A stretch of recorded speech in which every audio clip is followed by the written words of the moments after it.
لیکن نارملی مغرب میں اتنی دیر کرنا یہ ٹھیک عمل نہیں ہے، مکروہ عمل ہے، ناپسندیدہ عمل ہے۔ باقی قضا نہیں ہوتی جب تک عشاء کا وقت داخل نہ ہو جائے۔ محمد حارث انڈیا سے، میری عمر 17 سال ہے، میں نے 16.5 سال کی عمر سے نماز پڑھنا شروع کی۔ اس سے پہلے میں کبھی پڑھ لیتا تھا، کبھی نہیں پڑھتا تھا۔ جب مجھے پتا چلا کہ نماز چھوڑنے سے اسلام سے خارج ہو جاتے ہیں، تب سے میں نے نماز نہیں چھوڑی۔ میری پہلی نمازوں کا کیا حکم ہے؟ دیکھیں، جمہور علماء کے نزدیک یہ جو حدیث میں آتا ہے نا، جو نماز چھوڑ دے وہ کافر ہے، تو یہ حدیث اپنے ظاہر پر نہیں ہے۔ یہاں کفر سے کفر دون کفر مراد ہے، یعنی چھوٹے درجے کا کفر، یا کفر کے قریب پہنچ جاتا ہے انسان۔ تو اس لیے آپ نے جو نمازیں چھوڑی، آپ کافر تو نہیں ہوئے، لیکن بہت بڑا جرم کیا آپ نے۔ اللہ تعالیٰ آپ کو معاف کرے، کیونکہ اسلام میں نماز چھوڑنے سے بڑا جرم کوئی ہے نہیں۔ تو آپ اللہ سے توبہ کریں، اور جو اندازہ لگا کے جو قضاء عمری ہے، کتنی نمازیں بنتی ہیں، ان کو ایک ایک کر کے آپ قضا کر لیں، اور وتر بھی قضا کرنے پڑیں گے، کیونکہ وہ بھی لازم ہے۔ اگرچہ وہ اس طرح فرض نہیں ہے جیسے 5 نمازیں فرض ہیں، لیکن وہ معاف بھی نہیں ہے۔ پاکستان سے کسی نے پوچھا، اگر گھریلو ملازمہ کی سیلری کے علاوہ بھی زکوٰۃ، صدقات وغیرہ کی مدد کریں، اور نیت یہ ہو کہ مدد کرتے رہیں گے تو یہ کام چھوڑ کر نہیں جائے گی اور ایکسٹرا کام بھی کر دے گی، تو کیا اس نیت سے مدد کرنا ٹھیک ہے؟ رہنمائی فرمائیں۔ نہیں، بالکل ٹھیک نہیں ہے۔ زکوٰۃ ایسی چیز ہے جس میں آپ کسی قسم کا غریب سے فائدہ نہیں اٹھا سکتے۔ بعض گھروں میں ایسا ہوتا ہے کہ خواتین ماسیوں کو زکوٰۃ کے پیسے دے رہی ہوتی ہیں اس چکر میں کہ جب اس کو دیں گے تو یہ ذرا ہمارا کام اچھی طرح سے کرے گی، تو بھئی آپ نے تو گویا زکوٰۃ کا معاوضہ لے لیا نا، تو یہ ناجائز ہے۔ تو زکوٰۃ خالصۃ للہ فی اللہ ہے، اس میں کوئی لالچ، کوئی امید رکھ کے نہیں دینی چاہیے کسی کو، خالصۃ اللہ کے لیے دیں، اور یہ لالچ کرنا اس میں، یہ اس امید پہ دینا کہ یہ ہمارے کام زیادہ کرے گی، تو یہ امید پہ دینا جائز نہیں۔ ہاں وہ کر لے، ایک الگ بات ہے، جب آپ کسی کی خدمت کریں گے تو اگلے کے دل میں بھی خیال آتا ہے، لیکن آپ نے اس بیس پہ نہیں دینا۔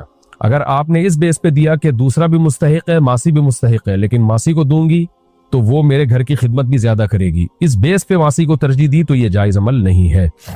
یہ میں اس لیے بتا رہا ہوں کہ آج کل اس طرح ہو رہا ہے گھروں میں۔ محمد فراز انڈیا سے، اگر کسی نے اللہ کے بارے میں بہت الٹا سیدھا بولا، کفری الفاظ بولے، اور وہ حرام بھی کھاتا ہو، تو کیا توبہ کرنے سے اس کے کفری الفاظ بولنے کی معافی ہو جائے گی؟ توبہ کرنے سے، حرام سے توبہ کرے گا تو کفری الفاظ کی معافی نہیں ہوگی، کفری الفاظ کے لیے الگ سے اسے توبہ کرنی پڑے گی۔ باقی توبہ سے ہر جرم معاف ہو جاتا ہے اگر سچی توبہ ہو۔ الحم صاحب کراچی سے پوچھتے ہیں، اگر روزے کی حالت میں مسوڑے یا ہونٹ سے خون نکل آئے اور غلطی سے حلق میں چلا جائے تو کیا روزہ ٹوٹ جاتا ہے؟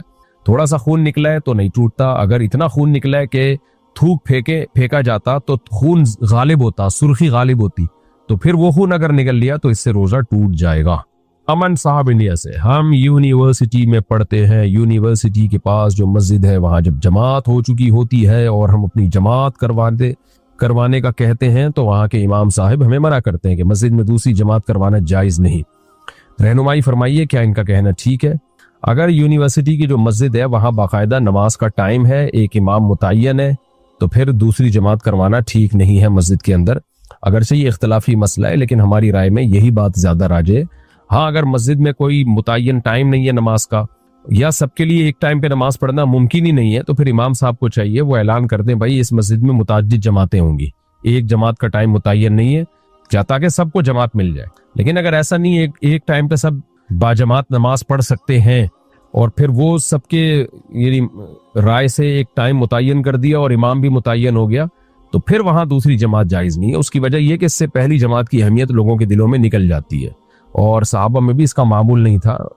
حدیث کی کتابوں میں یہ بات ملتی ہے کہ صحابہ کرام میں یہ رواج تھا کہ جب مسجد میں آتے تو دیکھتے کہ جماعت اگر کھڑی ہوئی ہے تو اس میں شامل ہو جاتے، جماعت اگر نکل جاتی تو دو کام کرتے، دو میں سے ایک کام، یا تو انفرادی نماز پڑھتے یا گھر میں آ کے جماعت کراتے۔ تو اسلاف کے دور میں اس کا عام معمول نہیں تھا۔ اس کی وجہ بھی یہی ہے کہ لوگوں کے دل میں پہلی جماعت کی اہمیت نہ نکلے۔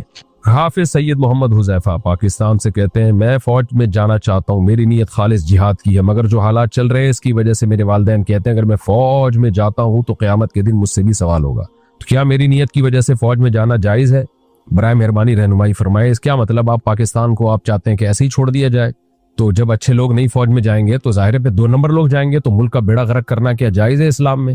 کیا ملک کو آپ کس کے ہاتھوں؟ یہ تو اس پہ تو جو اسلام دشمن قوتیں ہیں وہ بالکل اس کو یرغمال بنا لیں گی۔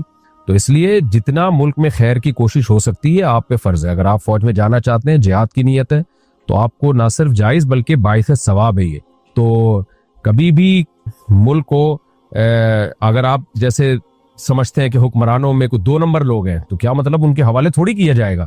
جتنی اسٹرگل ہو سکتی ہے جو ہمارے بس میں وہ ہم کریں گے, 1 نمبر لوگوں کو آگے لانے کی کوشش کریں گے. تو آپ کا تو فوج میں جانے کا بڑا اچھا جذبہ ہے, ایسے ہی لوگوں کو فوج میں آنے کی ضرورت ہے تو بڑھ چڑھ کر حصہ لیں. باقی یہ کہ ماں باپ کے لیے کسی کو اس طرح روکنا ٹھیک عمل نہیں ہے, اور اس میں ماں باپ کی اطاعت بھی جائز نہیں ہے. ماں باپ کو محبت سے سمجھا دیں کہ بھئی اگر فوج میں آپ کو اختلافات ہیں کہ کچھ اچھے لوگ نہیں ہیں فوج میں, تو اچھے لوگ جائیں گے تو پھر اچھے لوگ چلے جائیں گے, یا تو جو اچھے نہیں ہیں ان کو اچھا بنانے کی کوشش کی جائے, یا یہ کہ پھر خود اچھا بن کے اس میں جایا جائے. یہی 2 ہی راستے ہیں, تیسرا تو کوئی راستہ نہیں ہے میرا خیال ہے خیر کو غالب کرنے کا. رحمت خان کراچی سے پوچھتے ہیں زکوٰۃ کس طرح ادا کی جائے؟ جو کیش گھر خرچ کے لیے ہے اس میں سے زکوٰۃ دے سکتے ہیں, یا جو ایکسٹرا ہو اس میں سے زکوٰۃ ادا کی جائے گی؟ حساب کیسے کریں بھائی؟ کیش اماؤنٹ چاہے گھر میں خرچ ہی کے لیے رکھا ہو, کیش پہ بہرحال زکوٰۃ ہوتی ہے چاہے ضرورت سے ہی رکھا ہو. جب زکوٰۃ کی تاریخ آئے گی جتنا کیش ہے ٹوٹل اندازہ لگائیں اس کا کتنا ہے, حساب کریں اور 2.5% زکوٰۃ میں نکال دیں. انڈیا سے کسی نے پوچھا ہے مجھے نماز میں نیت کے وقت ہندوؤں کے مندروں کے بتوں کے خیالات آتے ہیں, ایسا لگتا ہے کہ میں شرک تو نہیں کر رہا, نماز میں سجدہ کرتا ہوں تو ایسا لگتا ہے کہیں ان بتوں کو سجدہ تو نہیں کر رہا, بہت پریشان ہوں, میری رہنمائی فرمائیں. آپ اس پہ پریشان ہونا چھوڑ دیں اور جو لگ رہا ہے اس کو لگنے دیں, تو یہ خیالات خود ہی ختم ہو جائیں گے. آنے دیں, مندر بھی آنے دیں, بت بھی آنے دیں, اس سے کوئی نقصان نہیں ہوتا. نقصان جب ہوتا ہے جب آپ اس کو نکالنے کی کوشش کریں گے. جو آ رہے ہیں آنے دیں. تو اور نماز کے علاوہ میں اگر خیال آئے تو اعوذ باللہ من الشیطان الرجیم پڑھ کے تھوک دیں 1 دفعہ, اور پھر بار بار اعوذ باللہ بھی نہ پڑھیں, اسی میں پاگل ہو جاتے ہیں بعض لوگ, اعوذ باللہ ہی پڑھتے رہتے ہیں بیٹھ کے. تو بس جھٹک دیں اس کو, پھر بھی آتا ہے تو آنے دیں, نو ٹینشن, اس سے کوئی گناہ نہیں ہے اور کوئی شرک ورک نہیں ہے. یہ خیال ایسی چیز ہے جتنا بھگائیں گے اتنا آئے گا. اچھا بھائی, بہت سے لوگ کو دوسری شادی کرنے کا ارادہ کیا نا تو ایک دم ٹینشن میں آ گئے, تو پھر انہیں ارادہ چھوڑ دیا. اب وہ چاہتے ہیں کہ ہم اپنے دماغ سے دوسری شادی کا خیال نکالیں, تو جتنا نکال رہے ہیں وہ اتنی آ رہی ہے, اب ان کو اور ستا رہا ہے وہ خیال. تو ان کو میں یہی کہتا ہوں کہ آنے دو, خیال سے کچھ نہیں ہوتا, خیال سے تھوڑی ہے 2 بیویاں ہو جائیں گی, ورنہ سب کی یاد 4 ہوتی ہیں اور 100 بچے ہوتے. خیال کی دنیا تو بہت بڑی ہے بھائی, گراؤنڈ ریئلٹی میں کچھ اور ہوتا ہے, خیالات کی دنیا کچھ اور ہوتی ہے. تو بت خیالات جتنے بھی آ جائیں دماغ میں, ان کے خیالات آ جائیں, مندر آ جائیں, اس سے کوئی ٹینشن لینے کی نہیں ہے. یہی اس کا علاج ہے. ٹینشن نہیں لیں گے تو یہ خود ہی ختم ہو جائیں گے, ٹینشن لیں گے تو یہ ختم نہیں ہوں گے. مندر کے علاوہ بھی چیزیں آنا شروع ہو جائیں گی, مندر بھی آنا شروع ہو جائیں گے پھر. اچھا بھائی, بیرون ملک کسی نے پوچھا ہے کیا ہر جمعرات کو 313 مرتبہ درود تنجینا پڑھنا جائز ہے؟ کوئی ثابت نہیں ہے بھائی, جو ثابت شدہ چیزیں وہ پڑھا کرو. عام نارمل درود صبح شام 100 دفعہ پڑھ لیا کریں, اور جمعے کے دن درود شریف کے پڑھنے کی زیادہ فضیلت ہے. انڈیا سے کسی نے پوچھا ہے میں ایک لڑکی سے محبت کرتا ہوں, والدین سے چھپ کر کیا اس سے نکاح کر سکتے ہیں؟ چھپ کے کیوں کر رہے ہو ابا اماں کو بتا دو, اپنے خرچے پہ کر رہے ہو نا, بتا دو اماں میں اس سے کر رہا ہوں نکاح. اماں اگر کہتی ہے نہیں یہ نہیں تو پھر بتائیں اماں اس سے اچھی کوئی بتا دے میں وہاں کر لوں گا.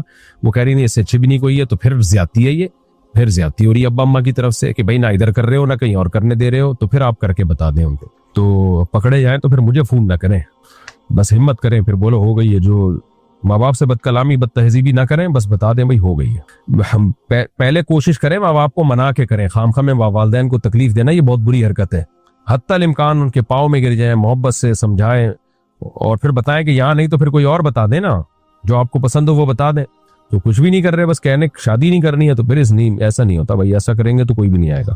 محمد علی واسطی کراچی سے, میرے دوست کرکٹ کے بہت شوقین, اچھا میں نے کہا کرنٹ کے, میرے دوست کرکٹ کے بہت شوقین ہیں لیکن وہ پیسے ملا کر کھیلتے ہیں, جیسے 10 لڑکے ہیں اور سب نے 300 روپے ملائے, اب جو شخص میچ جیتے گا تو اس کو وہ سارے پیسے ملیں گے. اس کا مطلب آپ کے دوست جو ہے نا وہ جوئے کے بڑے شوقین ہیں. تو کیا ایسا کرنا جائز ہوگا, وہ پیسے حلال ہوں گے؟ نہیں بھائی, یہ خالص جوا ہے, حرام ہے یہ پیسے. انڈیا سے کسی نے پوچھا کیا داڑھی بڑھانے کے لیے داڑھی کو مڈوا سکتے ہیں یا نہیں؟ بعض لوگوں کا خیال ہے موڑنے سے گھنی داڑھی آتی ہے, نہیں مڈوا سکتے. پاکستان سے کسی نے پوچھا ہر فرض نماز کے بعد دعا کرنا صحیح ہے یا نہیں؟ کیونکہ ایک اسلامی اسکالر نے بولا ہے کہ یہ بدعت ہے. دیکھیں حدیث کو پورے طور پہ لینا چاہیے. نبی صلی اللہ علیہ وسلم سے نمازوں کے بعد دعاؤں کی بہت زیادہ فضیلت ہے, خاص طور پہ فرض نماز کے بعد. لیکن وہ دعاؤں سے کیا مراد ہے؟ دعاؤں سے دوسری حدیثوں سے پتہ چلتا ہے وظائف مراد ہے.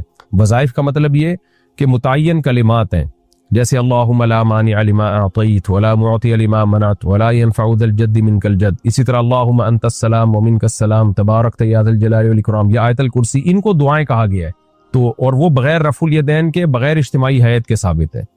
تو یہ جو ہندوستان پاکستان میں نمازوں کے بعد اجتماعی دعا کا ایک معمول چل پڑا ہے، یہ ہمیں کہیں بھی اس کا قرآن و سنت میں ثبوت نہیں ملتا، اور چونکہ قرآن و سنت میں ثبوت نہیں ہے اس لیے فقہ کی جو معتبر کتابیں ان میں بھی نہیں ہے، کیونکہ فقہ تو اسلامی قانون ہے جو قرآن و سنت ہی سے اخذ کیا گیا ہے، تو ہمیں چاروں فقہ میں بھی کی معتبر کتابوں میں بھی اس کا ثبوت نہیں ملتا، فقہ حنفی، مالکی، شافعی، حنبلی، کیونکہ اصل بات تو یہ کہ قرآن و سنت میں ثبوت نہیں ہے، تو اسی وجہ سے پھر ان میں بھی نہیں ہے۔ تو یہ بعد میں ایک چیز شروع ہوئی ہے تو اس لیے قابل ترک ہے، تو اس میں شدت نہیں کرنی چاہیے کہ کوئی کر رہا ہو تو آپ اس کو بدعتی کہیں، بدعت بہت گاڑا لفظ ہے، یوں کہنا چاہیے اس کا ثبوت نہیں ہے، جب ثبوت نہیں ہے تو وہ چھوڑ دیا جائے اس کو۔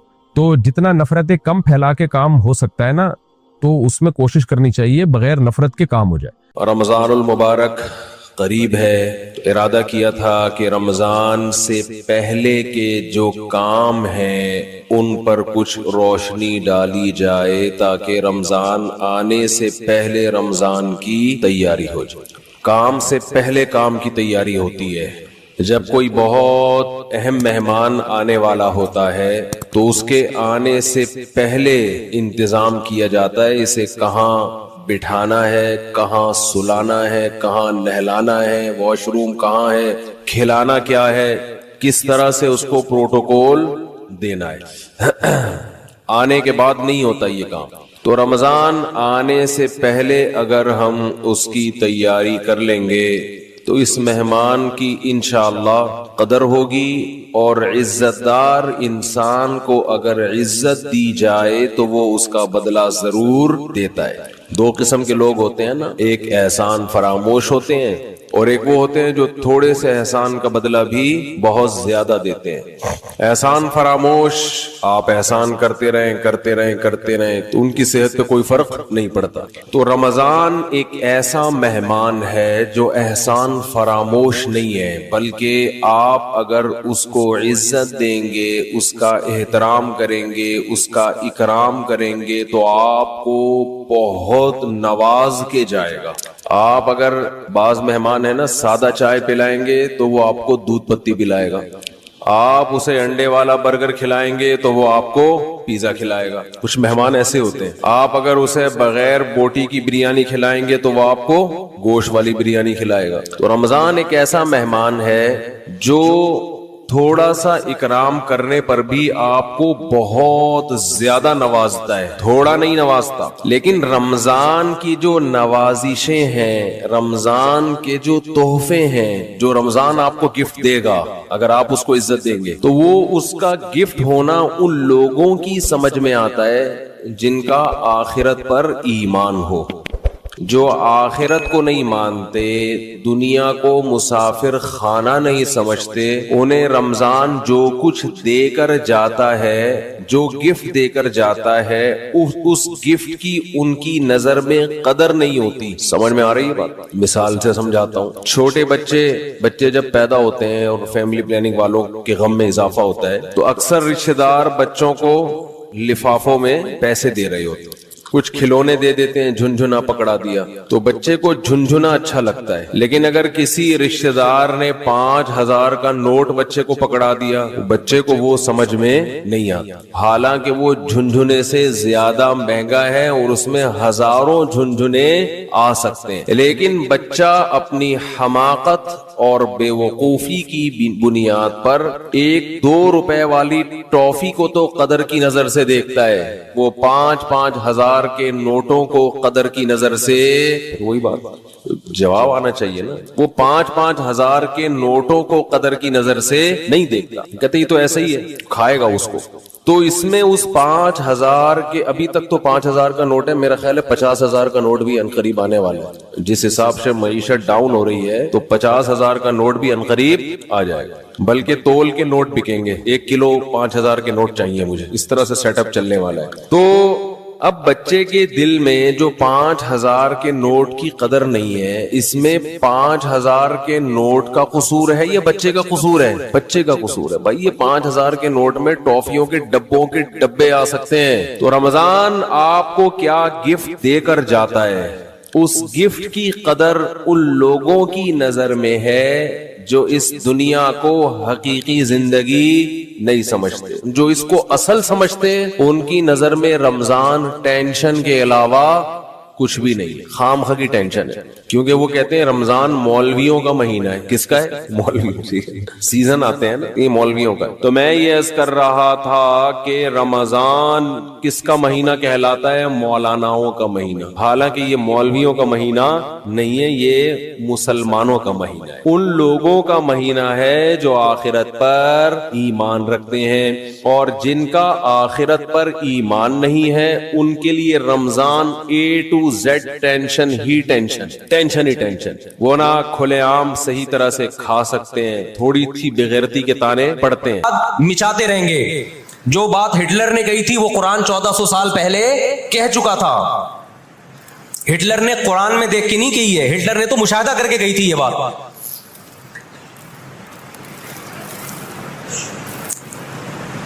نہ مصر میں لڑنے کی طاقت، 3 جنگیں ہار چکا ہے. نہ لبنان میں لڑنے کی طاقت، نہ اردن میں لڑنے کی طاقت، نہ شام میں لڑنے کی طاقت. سعودی عرب اور اسرائیل کے حالات اچھے ہونے جا رہے تھے. یہ واقعہ ہوا، سعودی عرب نے الحمدللہ یو ٹرن لے لیا. ایک اچھا اقدام ہے سعودی عرب کا، ورنہ تو یہ مسئلہ دب گیا تھا. سعودی عرب پیچھے ہٹ گیا، اردن پیچھے ہٹ گیا. بہت سارے اسلامی ملک جو جا رہے تھے کم از کم اس واقعے کے نتیجے میں پیچھے ہٹے ہیں، وہ ایک اسٹیپ پیچھے کی طرف آئے ہیں. اور اب اتنی جلدی یہ آگے جا نہیں سکتے، ان کی اپنی عوام نہیں چھوڑے گی ان کو. اگر یہ آگے کی طرف گئے، یہودیوں سے انہوں نے دوستی لگانے کی، اسرائیل سے دوستی لگانے کی کوشش کی. میں بار بار کہتا ہوں جب میں یہودی کا لفظ استعمال کرتا ہوں تو اس سے صہیونی اور اسرائیلی مراد ہوتے ہیں جو اسرائیل کو سپورٹ کر رہے ہیں. سارے یہودی اس میں داخل نہیں ہیں. آج بھی بہت سارے یہودی وہاں فلسطینیوں کو سپورٹ کر رہے ہیں. دنیا میں مظاہرے ہو رہے ہیں فلسطینیوں کے حق میں. ہمیں اس بارے میں کیا ہدایات ملتی ہیں قرآن و سنت میں؟ وقت بتائیے، یہ گھڑی آگے تھوڑی سی، وقت کافی زیادہ ہو گیا. میں انشاءاللہ ہمیں اس بارے میں قرآن و سنت میں کیا ہدایات ملتی ہیں اس پر میں انشاءاللہ جمعے کی نماز کے بعد کچھ دیر بات کروں گا. وقت چونکہ بہت ہو گیا، جمعے کی نماز پہ لیٹ ہو جاتی ہے. اللہ تعالیٰ غزہ میں جو اہل اسلام پہ، فلسطینیوں پہ ظلم ہو رہا ہے، اللہ تعالیٰ ان کی مدد کرے، اور غاصب اسرائیل کو اللہ تعالیٰ ہدایت دے. جو ہدایت کے قابل نہیں ہے تو اللہ ان کو تباہ و برباد کرے. دیکھیے نبی صلی اللہ علیہ وسلم نے فرمایا، بخاری مسلم کی حدیث ہے، تقاتلون الیہود حتی یختبی احدکم وراء الحجر فیقول الحجر یا مسلم هذا یہودی فاقتلہ، هذا یہودی ورائی فاقتلہ. نبی صلی اللہ علیہ وسلم نے فرمایا تمہاری یہود سے لڑائی ہوگی، جہاد ہوگا، یہاں تک کہ کوئی یہودی اگر پتھر کے پیچھے چھپے گا تو پتھر کہے گا کہ اے مسلمان یہ یہودی ہے، اس کو قتل کر دے، یہ میرے پیچھے چھپا ہوا ہے. ہر درخت بھی گواہی دے گا، ہر پتھر بھی گواہی دے گا، الا الغرقد، سوائے غرقد درخت کے. یہودیوں کو کوئی مقدس درخت ہے جو اسرائیل میں بہت زیادہ لگاتے بھی ہیں یہ لوگ. نبی صلی اللہ علیہ وسلم نے جب یہ بات ارشاد فرمائی تو اس وقت مسلمانوں کی یہودیوں سے ایسی کسی لڑائی کا تصور بھی نہیں تھا. ایک پیش گوئی تھی جو کسی کے خواب و خیال میں بھی نہیں تھا کہ صدیوں بعد جا کے ایسا ہو سکتا ہے. اس سے بھی پتہ چلتا ہے کہ ہمارے نبی صلی اللہ علیہ وسلم کی جو پیش گوئیاں ہیں وہ اگر وہ پوری نہیں ہوئی تو آپ ٹائم کا انتظار کریں، ایک وقت پوری ہو جائیں گی. 1300 سال تک مسلمانوں کو اس حدیث کا مطلب سمجھ میں نہیں آیا. عملی دنیا میں ایمان تو تھا سب کا کہ اللہ کے نبی نے جو فرمایا برحق ہے، کیونکہ یہودیوں سے میں نے بتایا نا لڑائی ہوئی نہیں ہے. جب مدینہ سے اور جزیرہ عرب سے ان کو نکالا گیا، یہ دنیا کے مختلف ملکوں میں جا کے آباد ہو گئے ہیں. اس کے بعد یہ ہمیشہ یا تو عیسائیوں کے زیر سایہ رہے ہیں یا مسلمانوں کے زیر سایہ رہے. ان کی لڑائی اگر ہوئی عیسائیوں سے ہوئی ہے، مسلمانوں سے ان کا کبھی ٹاکرا نہیں ہوا. لیکن پیغمبر صلی اللہ علیہ وسلم نے کیا فرمایا صحابہ سے؟ تقاتلون، تم لڑو گے. تم سے مراد یہ امت لڑے گی. ایک وقت آنے والا ہے اور ایسی لڑائی ہوگی، ایسی لڑائی ہوگی کہ حتی یختبی احدکم وراء الحجر، کہ پتھر اور درخت بھی یہودی کا ساتھ دینا چھوڑ دیں گے.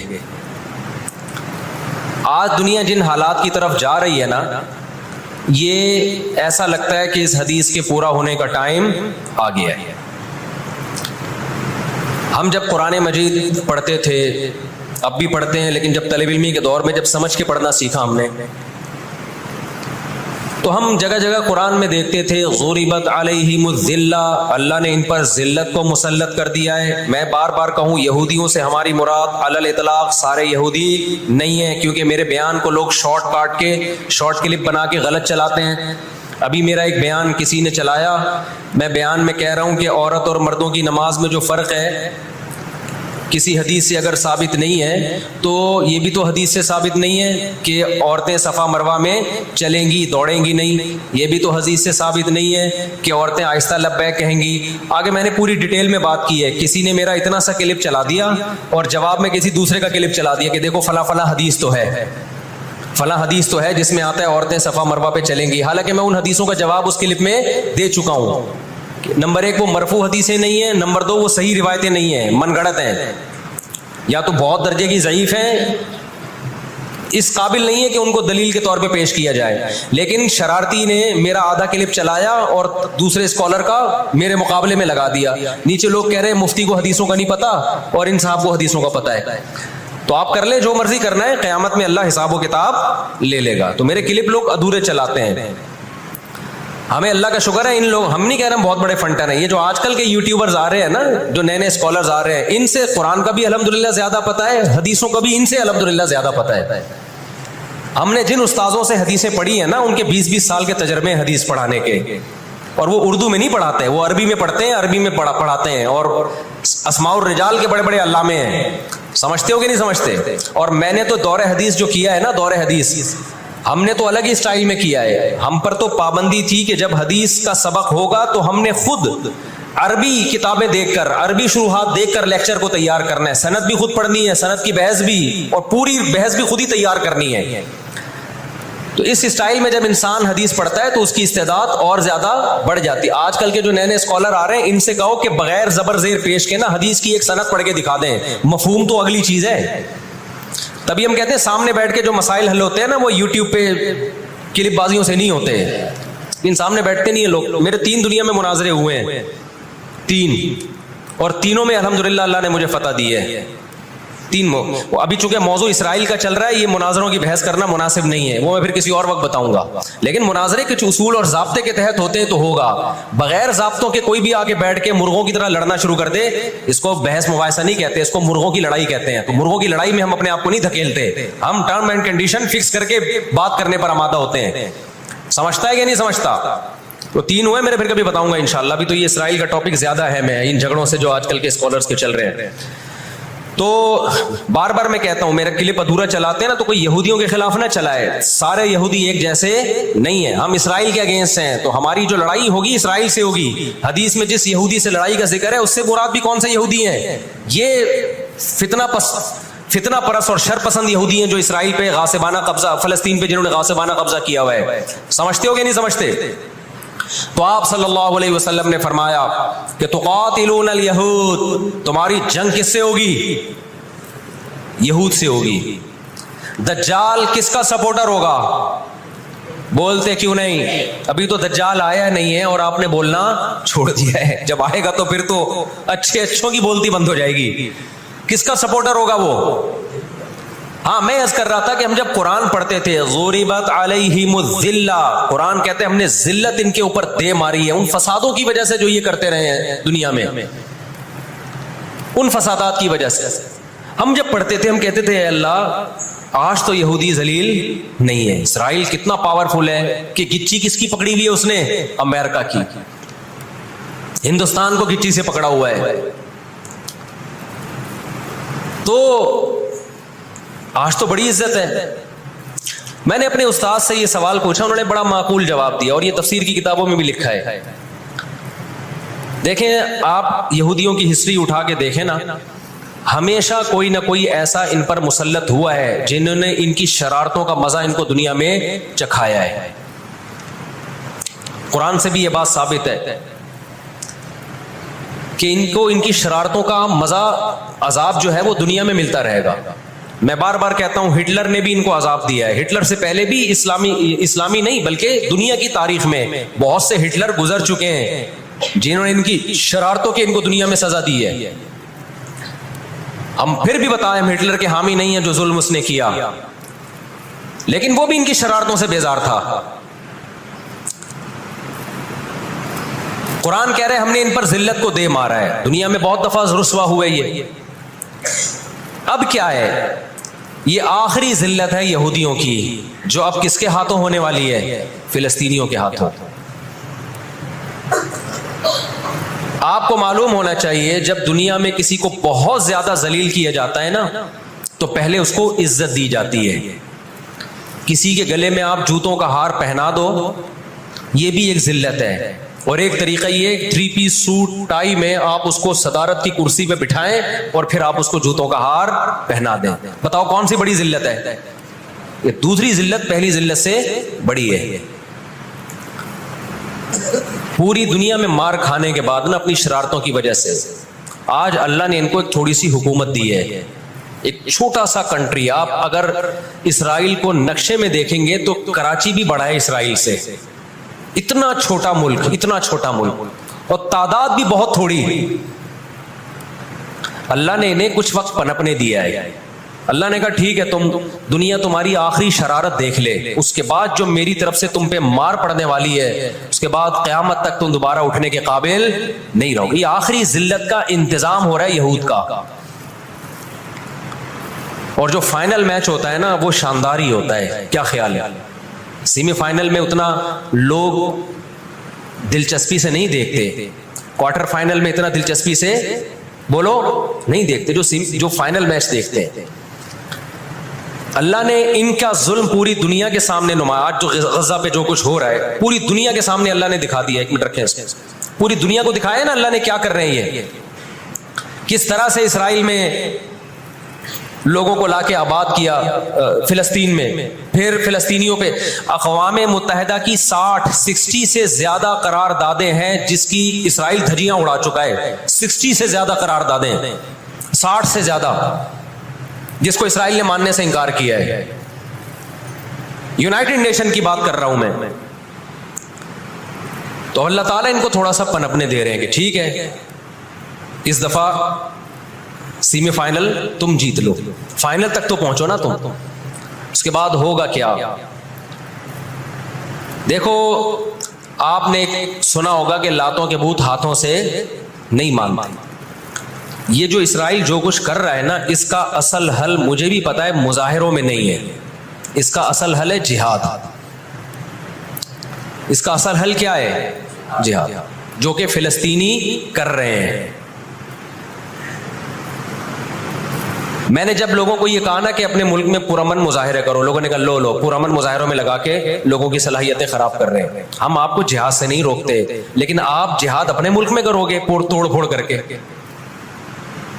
یا جہاں یہودی ظلم کر رہا ہے وہاں لڑائی کرو گے آپ. تو یہ عجیب منطق نہیں ہے کہ ظلم وہاں ہو رہا ہے, آپ نے اپنے ملک میں توڑ پھوڑ کرنا شروع کر دی. تو اس سے یہودی ناراض ہوگا یا خوش ہوگا؟ وہ تو کہے گا اور اچھا ہے بم دھماکے کرو یار, پرامن نہیں, بہت بموں کے ساتھ کلاشن کوفوں کے ساتھ اپنی کنٹری میں مظاہرے کرو, ہمیں آ کے چھیڑو یہاں پہ. ہم جہاد کے منکر نہیں ہیں, آپ سے زیادہ الحمدللہ جہاد کو مانتے ہیں. لیکن آپ اگر یو کے میں, کینیڈا میں, پاکستان میں, سعودی عرب میں توڑ پھوڑ والے مظاہرے شروع کر دو گے, چاہے غیر مسلم کنٹریز میں بھی, خدا کی قسم اس سے اسرائیل کی وہ جوں بھی نہیں رہیں گی. تو اس وقت آپ جوش سے زیادہ ہوش سے کام لیں. جوشیلی تقریریں کرنے والے بہت ہیں مارکیٹ میں, ابھی نعرے بھی یہاں لگ رہے ہیں, ہم یہ کر دیں گے, ہم وہ کر دیں گے. ان سے پوچھو کیسے کرو گے؟ شام کو گھر پہ جا کے گٹکا کھا کے سو جاتے ہیں وہ. تو جوشیلی تقریریں کرنے والے, میں مانتا ہوں جہاد ہی ہوگا, لیکن ہوگا کس سرزمین پہ؟ جہاں یہودی لڑ رہا ہے وہیں لڑا جائے گا. میدان جنگ متعین کیا جاتا ہے لڑائی کے لیے. یہ نہیں ہوتا کہ آپ میدان جنگ میں نہیں جا سکتے تو جو میدان جنگ نہیں ہے اس کو میدان جنگ بنا دو. ایسا دنیا میں کبھی بھی نہیں ہوتا. یہ تو وہ جون پور کے قاضی والا قصہ ہو جائے گا کہ وہ سولی پہ لٹکایا ایک شخص کو, اس کی گردن موٹی تھی, وہ پھندے میں آ نہیں رہی تھی. انہوں نے کہا اس کی گردن چونکہ پھندے میں آ نہیں رہی ہے تو اس کی چونکہ آ رہی ہے اس کو لٹکا دو آپ. وہ کہے گا میری آ رہی ہے لیکن میرا قصور کیا ہے؟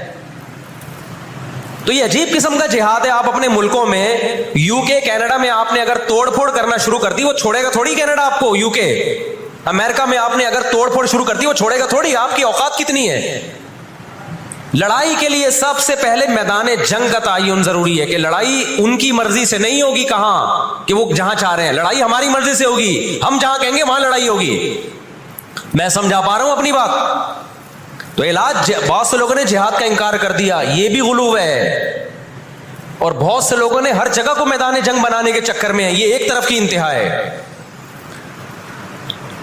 آج دنیا نے ان کو نہتا چھوڑ دیا ہے، فلسطینیوں کو، لیکن وہ ڈٹے ہوئے ہیں۔ آپ ان کی مدد کر سکتے ہو جہاد کے ذریعے، ضرور کرو، کس نے منع کیا ہے آپ کو؟ اور اگر آپ ان کے ساتھ مل کے جہاد نہیں کر سکتے، نہیں جا سکتے وہاں پہ، تو آپ پھر ان کو جو سپورٹ کر سکتے ہو، ہم راشن پانی پہنچا سکتے ہو تو وہ پہنچاؤ۔ میں نے پاکٹ ویلفیئر ٹرسٹ کا نام لیا نا، اس میں بھی لوگوں نے اعتراض کیا، لو بھائی ان کو راشن کی ضرورت تھوڑی ہے، ہمیں پتہ ہے راشن سے کام نہیں چلے گا، لیکن جو جہاد ہوگا تو وہاں جا کے ہوگا۔ یہاں بم پھاڑنا شروع کر دیے، اس سے اسرائیل کی صحت پہ کوئی فرق نہیں پڑے گا۔ اسرائیل پہلے ہی ان کی سازشوں سے لیبیا تباہ ہو چکا ہے، ایک مضبوط ریاست تھی، عراق کا بیڑا غرق کر دیا، اب وہ چاہتا ہے سعودی عرب کا بھی بیڑا غرق ہو، وہ چاہتا ہے پاکستان کا بھی بیڑا غرق ہو۔ تو ان بیڑا غرق ہونے سے جو آپ کی ٹوٹی پھوٹی رہی صحیح لنگڑی لولی حکومتیں، ان کی بھی ایسی کی تیسی ہو جائے گی۔ اور فلسطینی بھی نہیں چاہتے کہ دوسرے ملکوں میں لڑو، وہ کہتے ہیں لڑنا ہے تو ہمارے پاس آؤ۔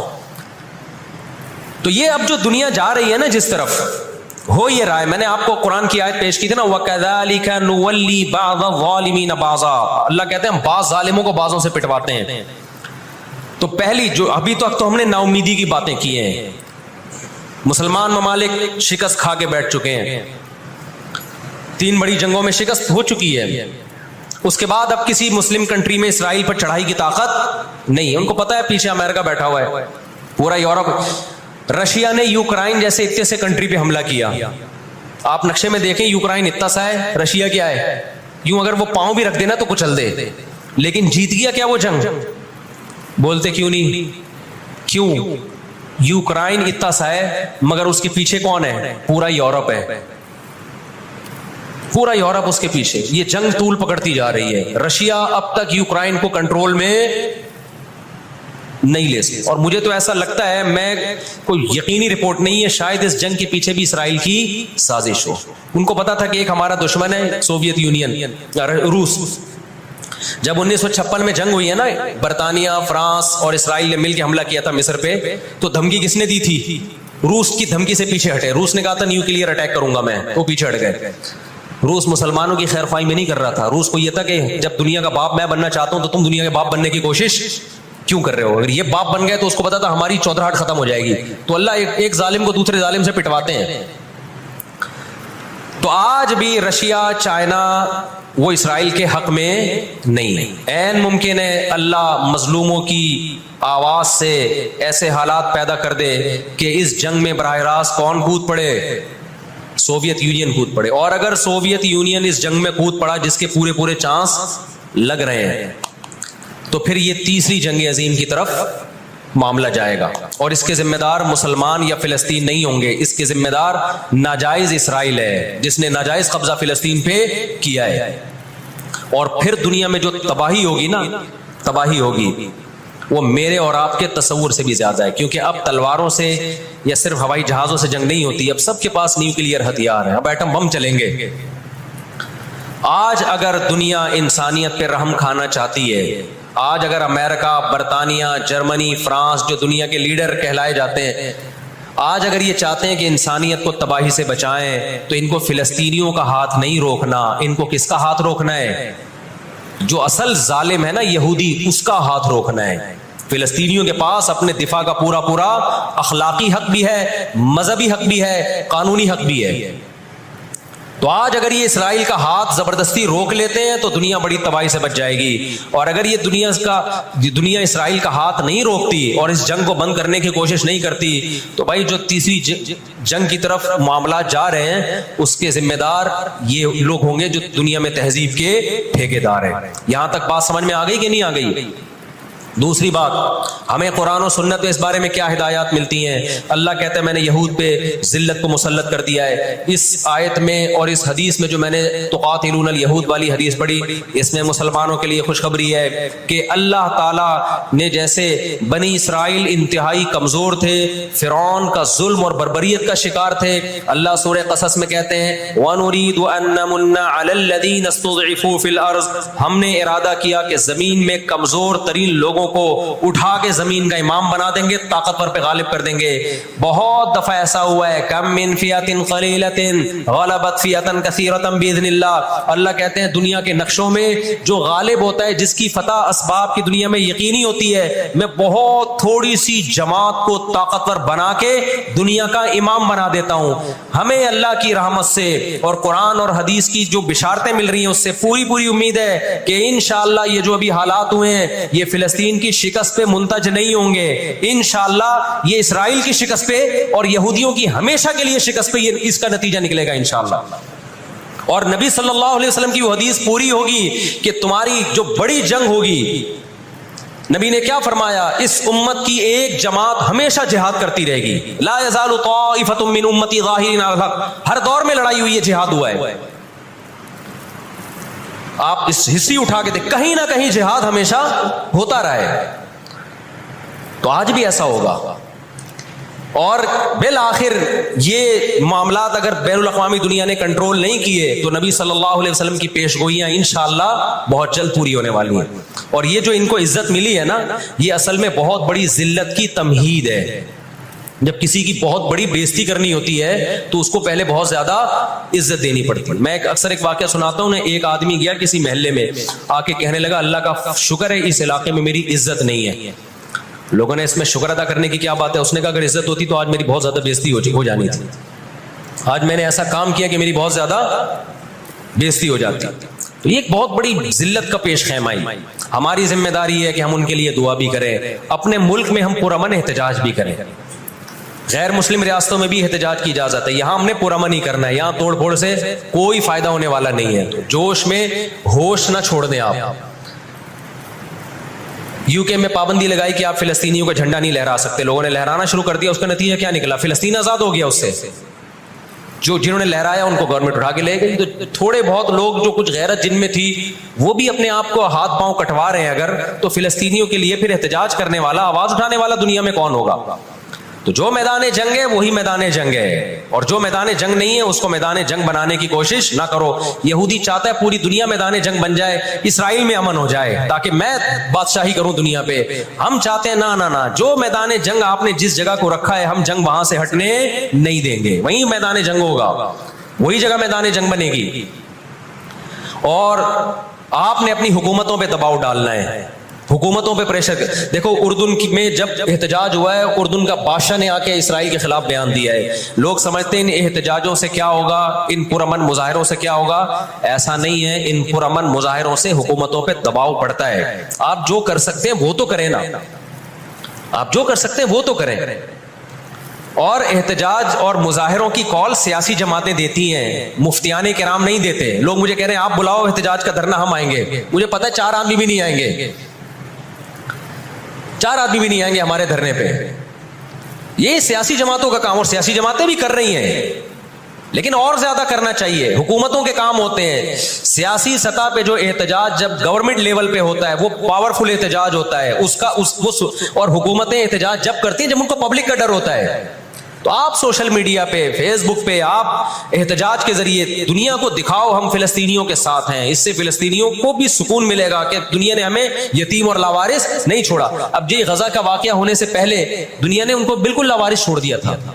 ساری دنیا اسرائیل سے, ہمارے ملک میں اسرائیل کو تسلیم کرنے اور اتحاد کی باتیں شروع ہو گئی تھی.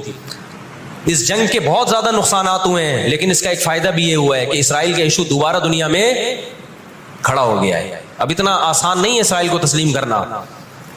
تو ہم اللہ سے دعا کرتے ہیں کہ اے اللہ ہمارے ان مظلوم بھائیوں کی مدد فرما, اور جو بھی ظالم ہیں ان کو ہدایت دے, جو ہدایت کے قابل نہیں ہے اللہ ان کو تباہ و برباد کرے. علماء نے یہ بھی کہا ہے کہ فجر کی نماز میں جو غاصب یہودی ہیں, اسرائیلی ہیں, ان کے خلاف قنوت نازلہ کا بھی اہتمام کرنا چاہیے. تو اس کا بھی موقع ملے تو قنوت نازلہ پڑھنی چاہیے. قنوت نازلہ نبی صلی اللہ علیہ وسلم کی سنت ہے کہ جب کفر کا ظلم بڑھتا تھا تو آپ صلی اللہ علیہ وسلم فجر میں بد دعا کیا کرتے تھے فجر کی نماز میں ان کے لیے. تو اسلام جہاں دعائیں سکھاتا ہے ظالموں کے خلاف بد دعائیں بھی سکھاتا ہے. اللہ تعالیٰ سمجھنے کی عمل کی توفیق. کیا ہم اپنی بلیوں کو